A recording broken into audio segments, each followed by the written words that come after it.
comment. He wouldn't comment on whether or not he had a concussion. Declined to disclose if he had a concussion. And that's the thing, because you can't. The player itself is going to be the one to determine whether or not they're going in. But at this point, we have to stop ignoring that it's the league's responsibility. For years, it was neglecting that it even exists. I mean, for God's sakes, the doctor that was working for them, and it was Dr. Carson, the House Judiciary Committee was looking into brain damage resulting from hits in the NFL. Dr. Carson denied a link between head impact to long-term brain damage in front of the House Judiciary Committee. What is he, Mike Pence? I don't know. He's a doctor. He's a doctor. He's Mike Pence saying that smoking. There's no proof that smoking leads to cancer. So it's on the NFL at a certain point. There should be a limit how many concussions you should sustain before you're done here. I think once you get carted off the field because of a concussion, that's it. I think that should really be the signal. And the protocol should be increasing. It is nice to see that the NFL is doing something rather than nothing at all, but it starts almost where you're talking at the foundation. We need proper tackling taught from the get-go going forward on how to actually break down, wrap somebody up, not lead with your head and drop somebody. They really need to up the studies on better helmets. That was my second point. Yeah, the NFL should be throwing $1 billion at this. Why can't they make so much money? $14 billion a year. Why can't you talk to people in car safety? If you can protect somebody that's in a car accident, why can't some of that technology be applied to the helmet itself? So here's the other thing. It's on their levels. I think the majority of it falls on the NFL because they are sweeping it under the rug. They are the ones that are allowing these people to endanger themselves without really setting them up for a future. The next part, it's on the coaches, because you guys all watched the Dolphins playoff game against the Steelers, right? Mm-hmm. Mm-hmm. Why was Matt Moore allowed back on the field less than a minute later after that hit? That's a good question.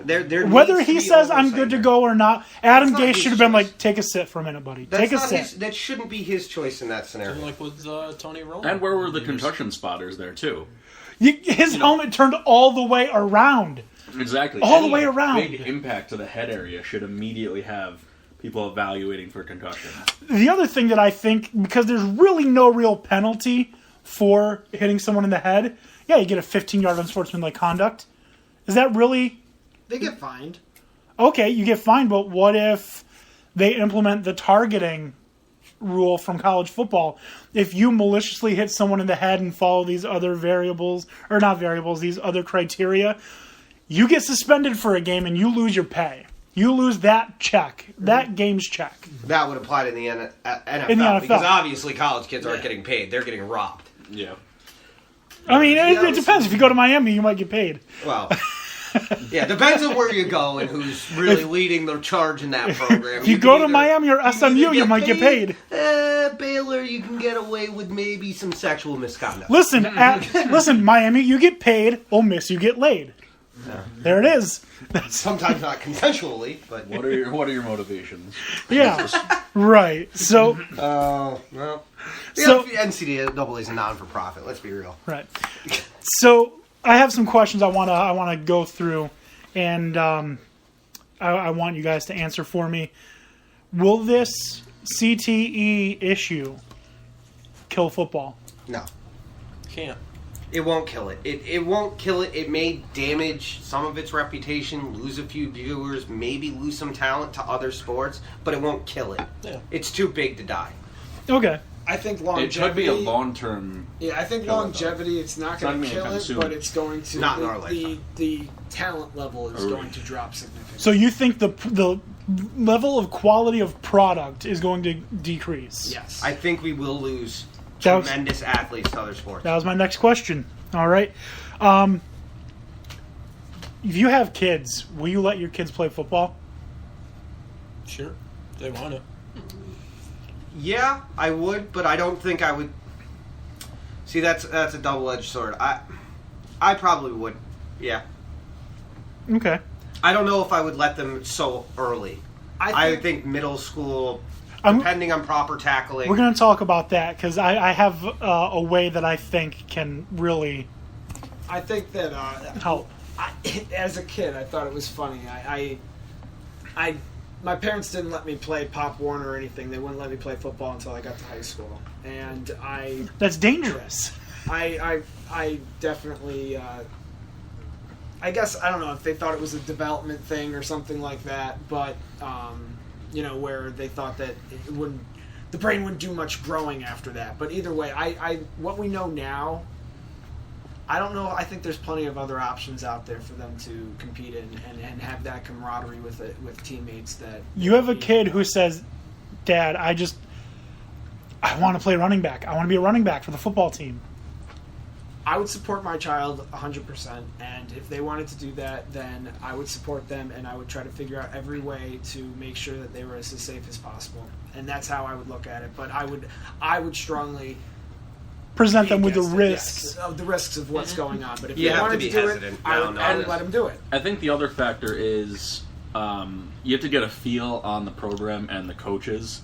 Make sure go observe some practices, some games, see how the coaches are. And I think that's where especially a at father lower would come levels. In, especially when it comes to being a high school student and thinking maybe long-term professionally in your eyes, because you're sitting here being recruited. You have camera crews coming to your high school for your signing day.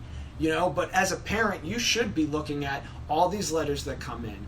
What that school has to offer, not just by, like you're saying, the coaching is one thing, but what do they have in their locker room to, or medical staff wise, or facilities wise? Do these people, if they're suffering injury, are they getting dealt with right at the stadium, or do they have to be taken off in an ambulance? What's that time frame? Like, what are you even at looking the lower there? levels, observing. Yeah. And as a parent, that's where you should be making making your decision. You should be making your decision on what school gives me the best chance of making the NFL. The school doesn't matter. We've seen it in players your chances coming are out in the from school no matter what anyway. Exactly. If you're going to be that talented, you're going to shine anyways. Look at Wentz. He went to North Dakota State. 4 players from the state of Georgia that played college football in the state of Georgia were drafted this year. Half of them came from a Division II school, Albany State. Yeah. The other 2 came from Georgia Tech. I graduated from University of Buffalo. I'm proud to say that we had Khalil Mack. Come on. This is right. University of Buffalo. And Ben Roethlisberger is a 2-time Super Bowl champion from the Miami of Ohio University. Don't tell me that, Buffalo was the only school that made him an offer. Yeah, right. Seriously. I think I would be more engaged if I was a parent of a child that was playing football. I don't necessarily think I would worry too much about what's going on in a program if they were playing soccer. I would just be like, okay, they've got it. They'll take care of it. Even that's been linked with head trauma because of heading a soccer ball. Because if you play soccer, you're a head case to begin with. But I'm just saying, I don't know that I necessarily basketball program. I don't know that I necessarily be worried about so much about how everything is being conducted and run in the basketball program. Right. But I sure as shoot am going to be there to figure out how things are being run at the football program. How is the tackling? Shoot. I mean, I can't curse, so I know that's one word I can't say. But no, I absolutely I would want to know how this is going. Like, are you just letting these kids run and dive at each other with their heads out? Yeah, no, I can tell you, I do enough football watching and coming from a Section 2 school myself, I know what the good programs are, who the good coaches are. Right, and that's what I think parents need to do more now that CTE is prevalent. I can tell you the schools that I would want my kid to play for, both private and public schools. That's I know. Great, you're ready to go. I'll let you know if I have a kid. Yeah. And I was one of those that was not allowed to play football, no matter how much pleading I did, all through high school until I turned 18 and had my own rights, and then, where am I going to go play football at that point? Yeah. And as mad as I was as a kid, as much as me and my best friend who played football went and begged my parents to frustration, I am split on feelings now because of all this research that's come out that, my question God knows what I would have done. Going back earlier, so have you ever suffered a concussion? Yes. So he wasn't here for that discussion. So is there a possibility that still it didn't it didn't matter. You still have CTE because you might have had the concussion. Probably. Well, I don't think 1 or 2 is enough. We don't know that. We don't know. Right. That's why we're doing these. Yeah, studies. we had compared things like I walked into a tree, only concussion I ever had. People who get in car accidents, people who domestic abuse. Right. What Ray Rice did to his fiance, now wife, probably left some permanent damage to her head. Certainly. It was vicious because not only did It is a higher risk pool, though. Yeah. Oh, absolutely, because you're inviting it and you're doing it on a consistent level where you're actually going out of your way to almost make it happen, rather than somebody who may be a result of an accident or a bad situation. But the question still lies: what is the long-term effects of a blow to the head? And if we're going to research this, the NFL should be more likely taking pride in this because of what they're giving to the medical world than they do trying to subdue it, because of the fact that this could change the dynamic of the medical world with neurological trauma. Right. So we're going to move on for the sake of time to the next question. We're staying with CTE because this is going to be one of our bigger. Let's get through things. How can football be made safer? The one suggestion that I have, you can teach fundamentals without having to be full contact. I think you can set it up, start football early, and do 1st through 4th grade flag football, and then 5th on we did that start tackling. Even like through junior high, right? Like for gym and. Yeah. 1st through 4th grade, flag football. Get the footwork down, get the teamwork down, get the basics, how to throw, how to catch, how to run. You can get all that down in flag football.